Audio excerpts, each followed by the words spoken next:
कहते हैं, अंग्रेजी में कहावत है, ब्लॉन्ड जो होती हैं थोड़ा सा कम समझदार होती हैं, तो उनको कैसे कंफ्यूज करेंगे? उनको एक गोल सर्कल बना देंगे, उनको बोलेंगे किसी कोने में बैठ जाओ।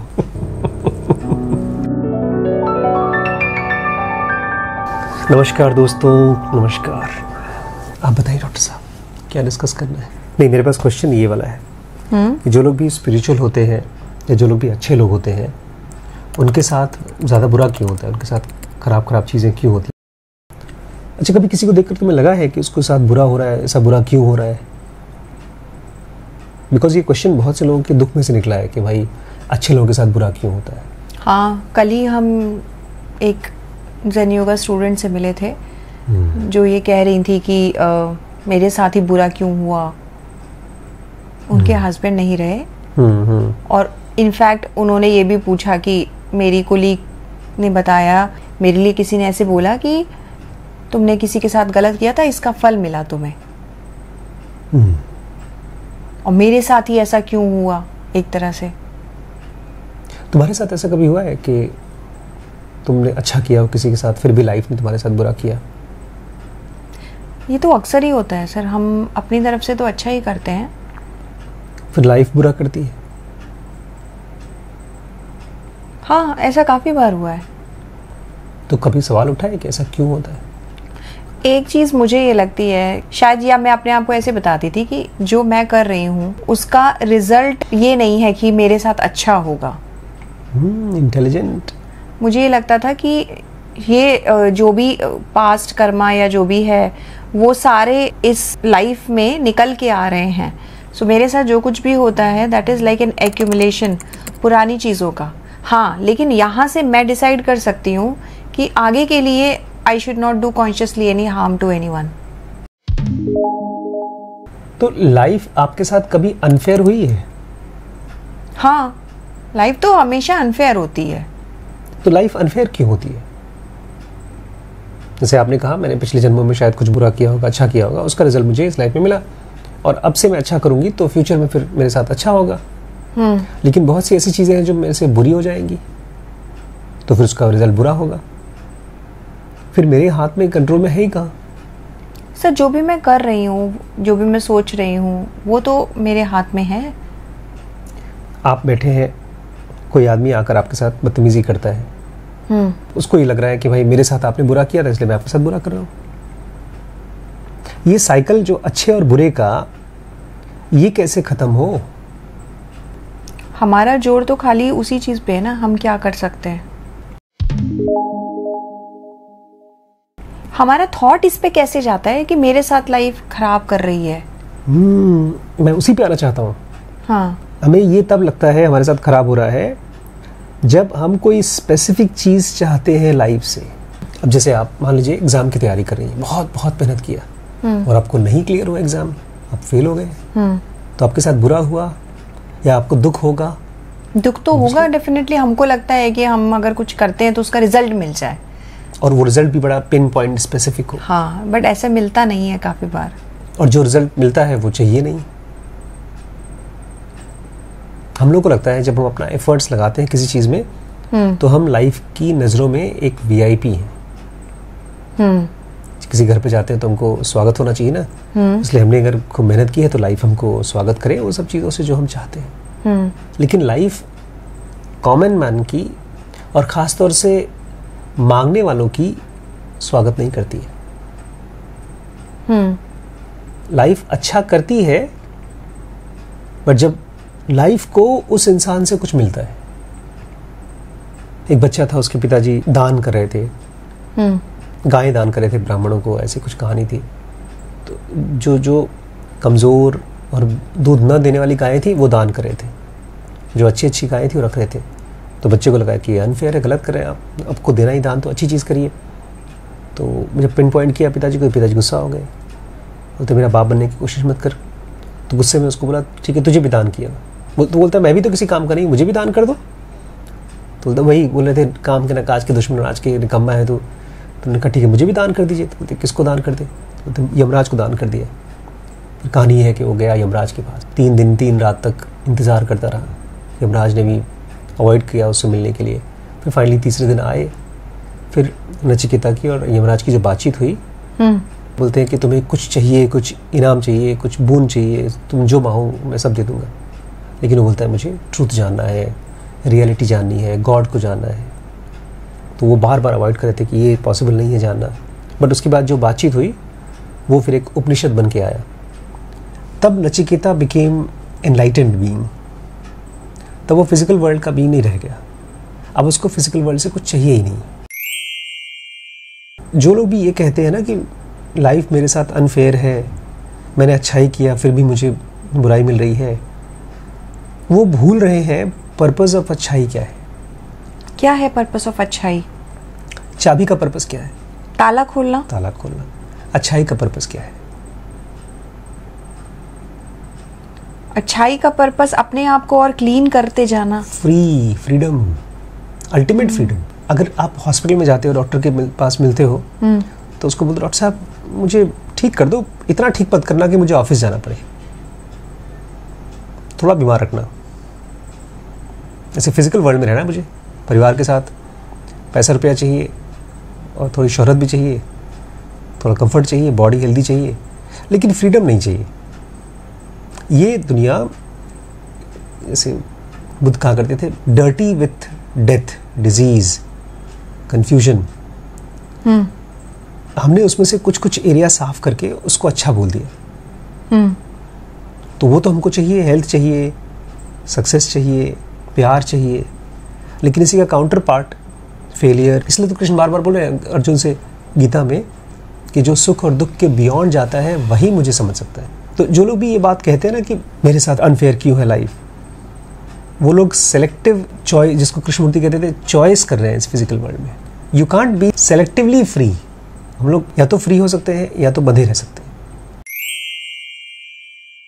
और जो लोग अच्छा काम करते हैं कि हमारे साथ अच्छा हो, तब तो ये बार्गेन हो गया, बार्टर सिस्टम हो गया कि मैं कुछ अच्छा कर रहा हूँ तो लाइफ बदले में मेरे साथ अच्छा करे। क्योंकि लाइफ के हिसाब से अच्छा क्या है हमको क्या पता। हो सकता है बहुत अच्छा करी लाइफ हमको, जब सफरिंग दे रही हो तो हो सकता है हमारे अंदर की इम्प्योरिटीज साफ कर रही हो। यही मैंने कहा ना, हमारा डेफिनेशन अच्छा का बहुत संकुचित है। हमको बेसिकली अच्छा तो मतलब यही होता है, नाम, फेम, बेसिकली हमको पैसा, अपने लव्ड वंस, बस यही सब चाहिए।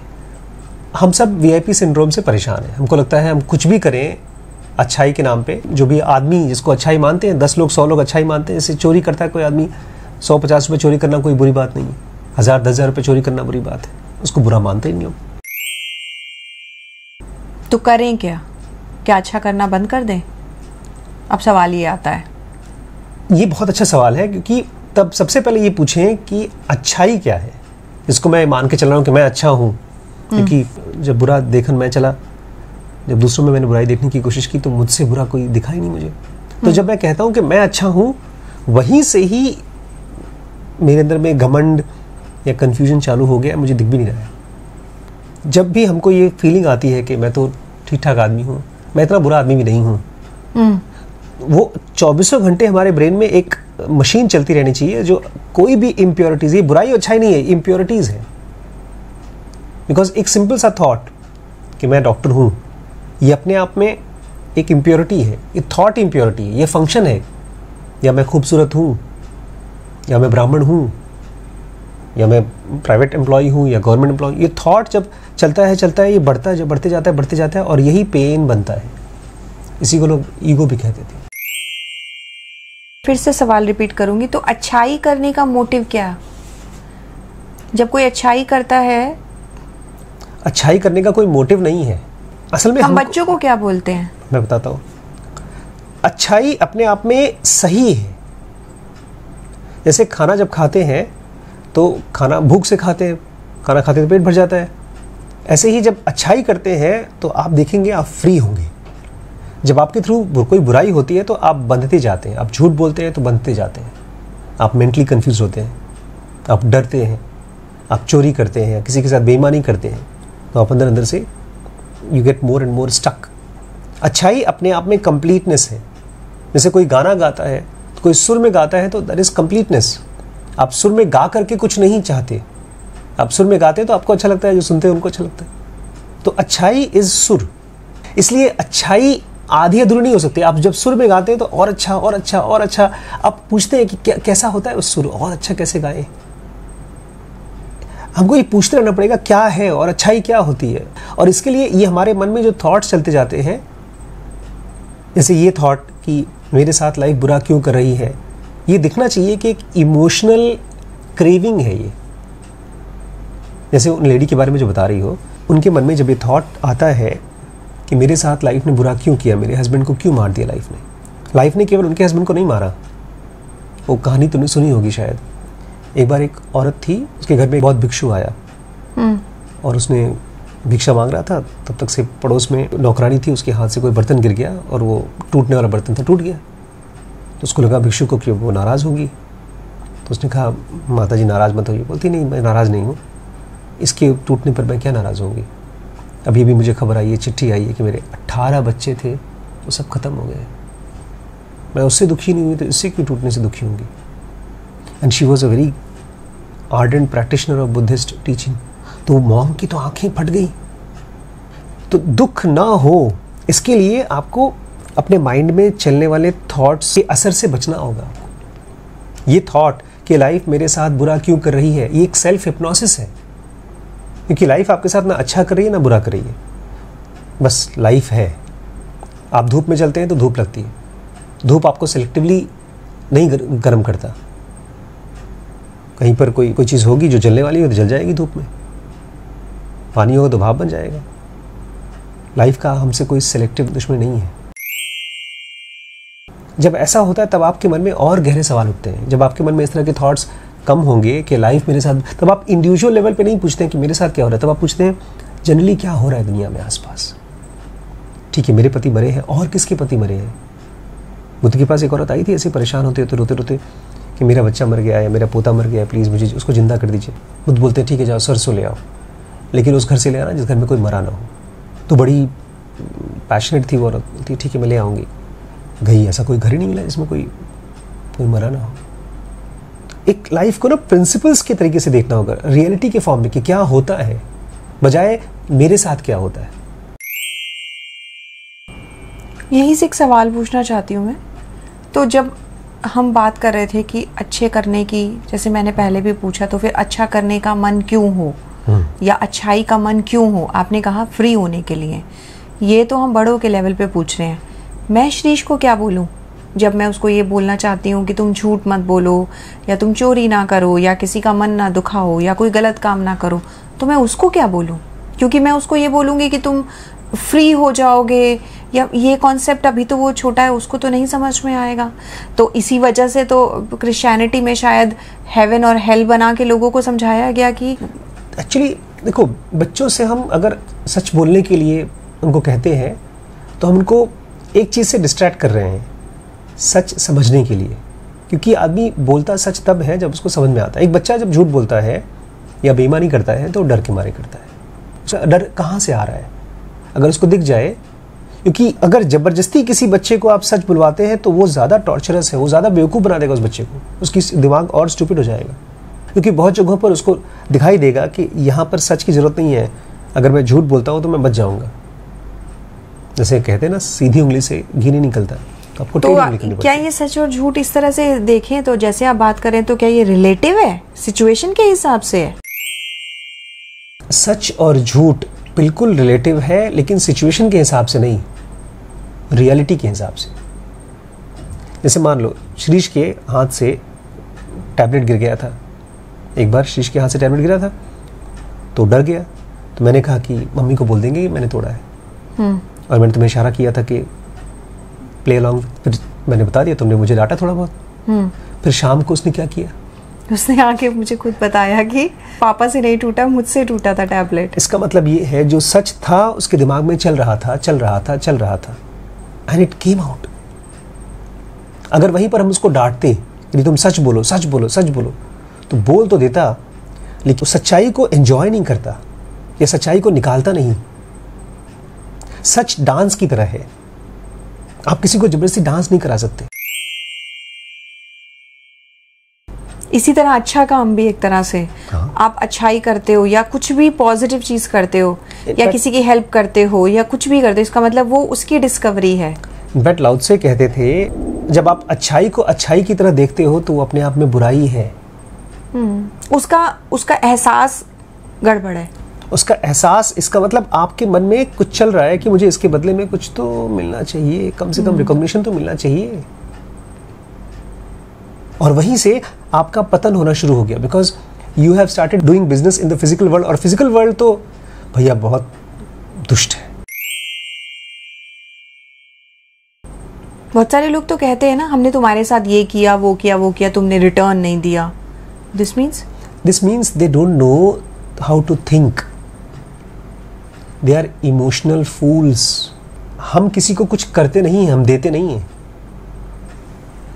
अगर मैं आपके साथ यहाँ पर आया हूँ या आप मेरे साथ यहाँ पर बैठी हैं, तो ये ना आप मेरे ऊपर एहसान करें ना मैं आपके ऊपर एहसान कर रहा हूँ। लेकिन अगर कोई कर रहा है एहसान, तो उसको देख लेना चाहिए कि I don't want to be here, और उसको वहाँ से कट लेना चाहिए। नहीं तो धीरे धीरे दोनों लोग एक ऐसे शिकंजे में फंसते जाएंगे जो उनको। ऐसे भी कुछ दिन पहले एक लेडी ने मुझे मैसेज किया कि मैं अपने पति को छोड़ना चाहती हूँ, लेकिन फिर भी छोड़ नहीं पा रही हूँ। मैं डिवोर्स चाहती हूँ, बट मुझे पैसे मिलते हैं, मेरे खर्चे वर्चे निकलते हैं, प्लस मेरा बच्चा है, उसको पालना है मुझे। जब आप ये देखना शुरू करते हो ना कि क्या चीज़ है जो मुझे बांध रही है इसमें, जब मैं आपने कहा ना कि सच और झूठ क्या रिलेटिव है, लेकिन किस चीज़ से? Relative to our state of mind. What makes me free, what makes me calm, what makes me more and more meditative, that is truth। अब उस बच्चे के लिए इसलिए मैंने कहा कि वो, जब मैंने उसके लिए झूठ बोला तो उसके लिए वो काम था, शांत था, और फिर उसमें से सच निकला। आपके लिए शायद खाली वही मोमेंट इंपॉर्टेंट है जब उसके अंदर से सच निकला, लेकिन मेरे लिए वो पूरा गेम बहुत इंपॉर्टेंट, बिकॉज वो नेचुरली सच निकला।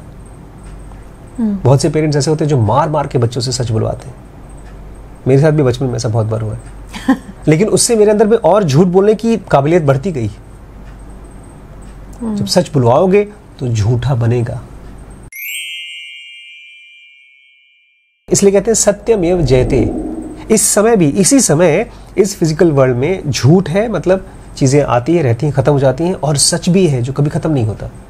लेकिन जब तक हम झूठ को डिस्कवर नहीं कर लेते और उससे फ्री नहीं होना चाहते, तब तक हम सच को, जिसको बुद्ध ने जिया, जिसको कृष्ण ने जिया, जीसस ने जिया, तब तक उसको हम जान नहीं सकते। अब ये लेडी अगर जब तक सोचती रहेगी कि लाइफ में मेरे साथ अनफेयर किया, तो अगर उनके पति मौत के बाद भी जिंदा हैं तो उनको मिल नहीं पाएगी, बिकॉज उनको वही चाहिए पति जिनके साथ रह चुकी हैं और जैसे जी चुकी हैं वो खत्म हो चुका है। अब अगर उनके पति उनको मिलेंगे तो नए तरीके से मिलेंगे अगले जन्म में। और जो ये ज़्यादातर लोग कहते हैं कि लाइफ ने मेरे साथ ऐसा क्यों किया, या मैंने तो किसी का ख़राब नहीं किया, या मेरे साथ ही गलत क्यों होता है, वो एक तरह की कंप्लेन है, वो एक तरह की पुकार है, चीख है अंदर की। जैसे कोई आदमी को चोट लग गई है तो कराह रहा है, वो कराह है उसको ये पता चलना चाहिए कि मेरी कराह है।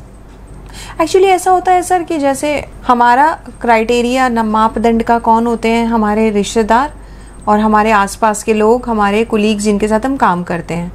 तो पता चलता है अगर मेरे साथ पर्टिकुलरली कुछ गलत हो जाता है लाइफ में, कोई लॉस हो गया, कोई फाइनेंशियल लॉस हो गया, कुछ हो गया, तो मैं फिर कंपेयर करती हूँ कि किसी और के साथ तो नहीं हुआ, मेरे ही साथ क्यों हुआ। तो ये शायद सवाल वहाँ से आता है जब हम आसपास के लोगों को देखते हैं और हमको लगता है कि ये तो ख़राब चीज़ थी और ये मेरे साथ हो गई, इतने सारे लोग तो सब आराम से रह रहे हैं।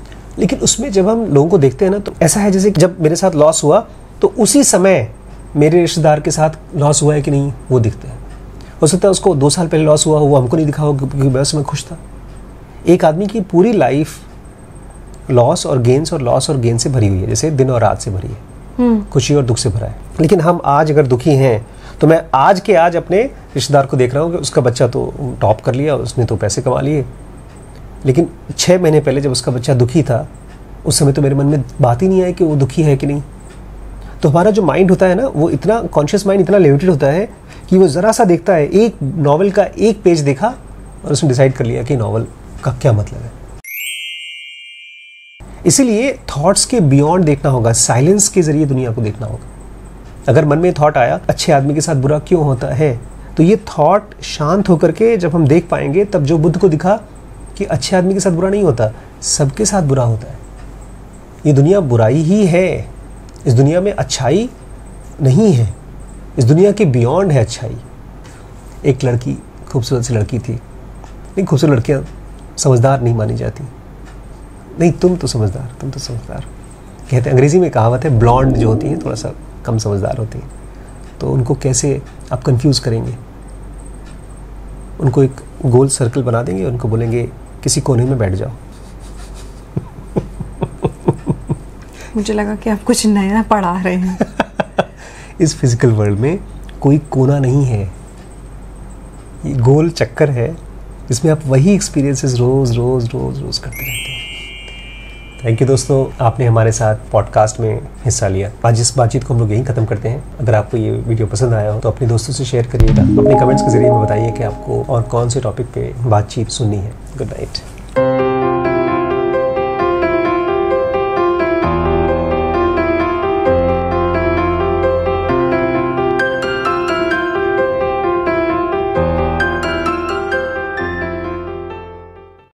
नचिकेता, मैं स्वर्गीय अग्नि को जानता हूं। यह अग्नि अनंत लोगों की सत्ता प्राप्त करने का साधन है, सत्ता का आधार है। सभी प्राणियों की हृदय गुफा में निवास करती है। नचिकेता, आज से यह अग्नि तुम्हारे नाम से जानी जाएगी।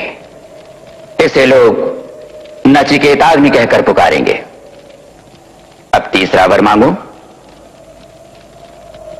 मनुष्य के मर जाने पर कुछ लोग कहते हैं कि वह है, तो कुछ कहते हैं वह नहीं है। मुझे बताइए सत्य क्या है? है और नहीं का ये विवाद पुराने जमाने से ही चला आ रहा है। देवता भी नहीं जान पाए कि जीवन और मृत्यु का रहस्य क्या है। नचिकेता, तुम कोई दूसरा वर मांग लो। इस प्रश्न को हमारे लिए ही छोड़ दो। महाराज, इस विषय के जानकार आप ही हैं, आप ही समझा सकते हैं, दूसरा कोई नहीं। और इस वर के सामने दूसरा वर है भी तो नहीं। नचिकेता, तुम कोई और वर मांग लो। 100 वर्षों की दीर्घायु वाले पुत्र मांग लो, हाथी घोड़े मांगो, धरती मांगो, चाहो तो अपने लिए दीर्घायु मांग लो। नहीं महाराज। तुम कुछ और मांग लो। मृत्युलोक में इच्छाओं को पूरा करना असंभव हो, ऐसी कोई चीज मांग लो, हम दे देंगे। पर मृत्यु का रहस्य हमसे न पूछो। इच्छा पूरी होने का सुख कितनी देर टिकेगा? जब जीवन ही इतना छोटा है तो सुख कितना होगा? नहीं महाराज, आप मुझे यही वर दीजिए, मृत्यु का रहस्य खोलकर समझाइए। नचिकेता, इसके दो ही रास्ते हैं, एक श्रेय का, आनंद का, और दूसरा क्षणिक सुख का। दोनों ही मनुष्य को आकृष्ट करते हैं, पर विचारवान मनुष्य सभी दृष्टियों से सोच समझकर क्षणिक सुख को नहीं, श्रेय को ही चुनता है। नचिकेता, तुमने सोचा है, समझा है, सुंदर और प्रिय का गहराई से निरीक्षण किया है और उन्हें त्याग दिया है। तुम धन और ऐश्वर्य के मोह जाल में नहीं फंसे हो, जैसा कि बहुत से मनुष्य उसमें डूबते हैं और नष्ट हो जाते हैं। नचिकेता, मुझे बहुत संतोष है कि तुम सत्य में निष्ठा रखते हो। मैं कामना करता हूं कि मुझे वैसा ही प्रश्नकर्ता मिले जैसा कि तुम हो। महाराज, वो क्या है जो धर्म और अधर्म से अलग, कर्म और त्याग से परे, भूत और भविष्य के उस पार है? नचिकेता, जिस पद और लक्ष्य की महिमा वेद गाते हैं, जिसके लिए तपस्या की जाती है, जिसके लिए मनुष्य व्रत अनुष्ठान करता है, गहन अध्ययन करता है, वो एक ही शब्द में समाया हुआ है। वो शब्द है ओम। ये शब्द ही ब्रह्म है, यही परम है। जो इसे जान लेता है उसकी सारी इच्छाएं पूरी हो जाती हैं। मुक्ति को प्राप्त करने का यह सबसे ऊंचा साधन है, सबसे बड़ी उपासना है। वो ज्ञान स्वरूप आत्मा है, अजन्मा है, अमर है, सनातन है, नित्य है, पुरातन है। मृत्यु के बाद शरीर की समाप्ति हो जाती है, पर वो सतत विद्यमान रहता है। नचिकेता, अगर मारने वाला सोचता है कि मैं मारता हूं और मरने वाला सोचता है कि मैं मर गया हूं, तो दोनों ही नासमझ है, दोनों अज्ञानी हैं। मनुष्य के भीतर बैठा सनातन न तो मारता है न मरता है। अब मैं तुम्हें सनातन ब्रह्म का रहस्य बताता हूं, आत्मा की उस अवस्था के बारे में बताता हूं जो मृत्यु के बाद प्राप्त होती है। आत्मा माता के गर्भ में जाकर दोबारा नया शरीर पा सकती है। अपने पूर्व जन्म के ज्ञान और कर्म के आधार पर पेड़ पौधों में भी जा सकती है। भले ही हम नींद में हो, पर यह आत्मा हमेशा जागती रहती है और हमारे लिए एक अद्भुत स्वप्न की दुनिया रच देती है। नचिकेता, वास्तव में तेजोमय ब्रह्म ही अमृत कहलाता है। समूची सृष्टि इसी ब्रह्म में स्थित है, इससे परे कुछ भी नहीं। जब विवेकशील मनुष्य को पता चलता है कि इंद्रियां आत्मा से अलग हैं, इसका उदय और अस्त उसी पर निर्भर करता है, तो उसका शोक जाता रहता है। नचिकेता, इंद्रियों से बड़ा है मन, मन से ऊंची है बुद्धि, बुद्धि से महान है आत्मा, और आत्मा से ऊंचा है अव्यक्त, और अव्यक्त से भी बहुत बड़ा है पुरुष। वो पुरुष जो सर्वव्यापी है, उसका न कोई चिन्ह है, न आकार, न कोई लक्षण। मरणशील मनुष्य जब इसे जान लेता है तो उसे मुक्ति मिल जाती है। इसी को अमृतत्व कहते हैं।